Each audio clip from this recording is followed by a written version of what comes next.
A U.S. lobster fisher told how he almost became part of the ocean food chain. It fell into the mouth of the whale, but, fortunately, the animal spat it out. The victim escaped with only a suspicion of a dislocated knee.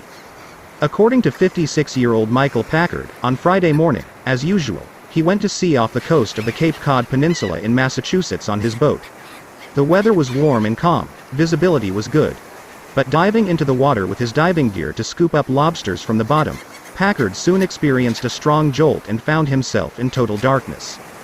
"I felt like I was moving and that the whale's muscles were tightening," Packard told the local Cape Cod Times after being released from the hospital later that afternoon.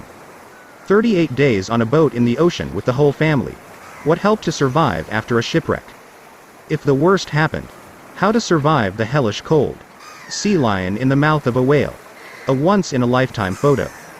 The lobster hunter told how he initially thought he was in the mouth of a shark, but then felt around and realized that there were no teeth. This, however, did not bring him relief.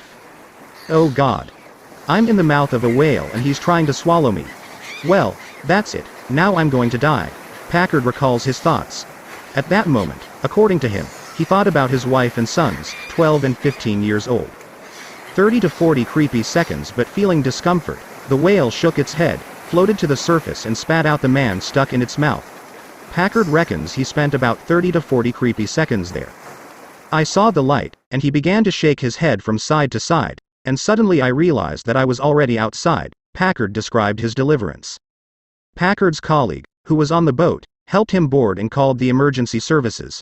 After a brief examination at the hospital, Packard was discharged that afternoon. Humpback whales can reach 15 meters in length and weigh around 36 tons. According to the International Wildlife Fund, there are now about 60,000 of them in the world. To feed themselves, they open their mouths wide and swallow the fish that swim there.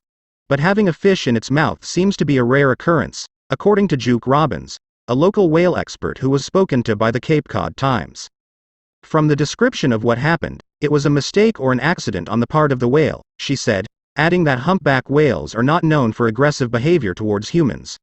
Michael Packard has been catching lobsters off the coast of the Cape Cod Peninsula in the USA for 40 years, and despite the requests of his wife to change his profession, he is not going to do it yet. 40.